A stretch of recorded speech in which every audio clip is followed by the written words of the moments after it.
यह कहानी मुझे मेरी दादी माँ ने सुनाई थी। मेरी दादी माँ एक छोटे गांव में रहती थी।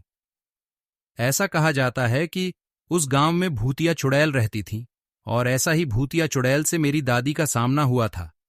वह एक चुड़ैल थी, खुले बालों और भयानक डरावने चेहरे वाली चुड़ैल। सर्दियों का समय था। ठंड बहुत ज्यादा थी। पूरे गांव में कोहरा, धुंध छाया हुआ था।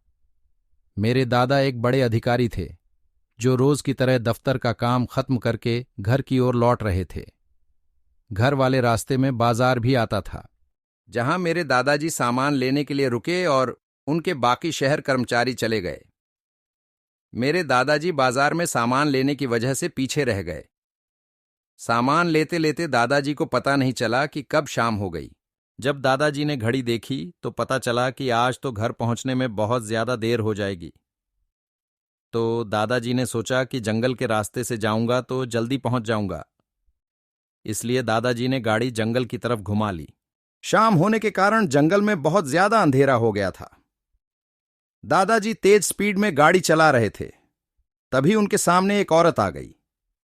औरत को देखते ही दादाजी ने तुरंत गाड़ी रोक दी। दादाजी ने औरत की तरफ देखा तो वह औरत बहुत जोर जोर से रो रही थी। दादाजी को लगा कि हैं किसी मजदूर की पत्नी होगी जो रास्ता भटक गई है। रास्ता सुनसान था, इसलिए दादाजी ने सोचा कि इस महिला की मदद करना जरूरी है। उन्होंने महिला से पूछा कि वह इस जंगल में अकेले क्या कर रही है। महिला ने कोई जवाब नहीं दिया और जोर जोर से रोती रही। ऐसा लग रहा था कि सारा जंगल उस महिला के रोने की आवाज से गूंज रहा हो। दादाजी ने पूछा कि आपका घर कहां है? फिर भी वह महिला कुछ नहीं बोली।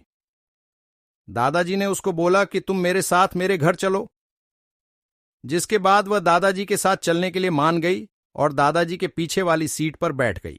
गांव में घूंघट डालने का रिवाज होता है, जिसके कारण उस महिला ने भी अपने सर पर घूंघट ओढ़ रखा था और उसका चेहरा ढका हुआ था। फिर दादाजी घर की तरफ निकल गए। घर पर सभी दादाजी का इंतजार कर रहे थे। जैसे ही सबने गाड़ी की आवाज सुनी, सब भागकर दादाजी के पास आ गए। जब सभी परिवार वालों ने उसे महिला को देखा तो दादाजी से पूछा। दादाजी ने जंगल वाली पूरी बात बताई और कहा कि अब यही खाना बना देगी। लेकिन दादी माँ ने उसे रसोई में जाकर खाना बनाने के लिए कहा। जिसके बाद वह महिला बिना कोई जवाब दिए रसोई की तरफ चली गई। रसोई में सारा सामान रखवाने के बाद दादी माँ ने कहा कि सबको भूख लगी है, इसलिए जल्दी से खाना बना दो। दादी माँ ने उसे रसोई में भेज तो दिया था, लेकिन उनका मन अभी भी शांत नहीं था।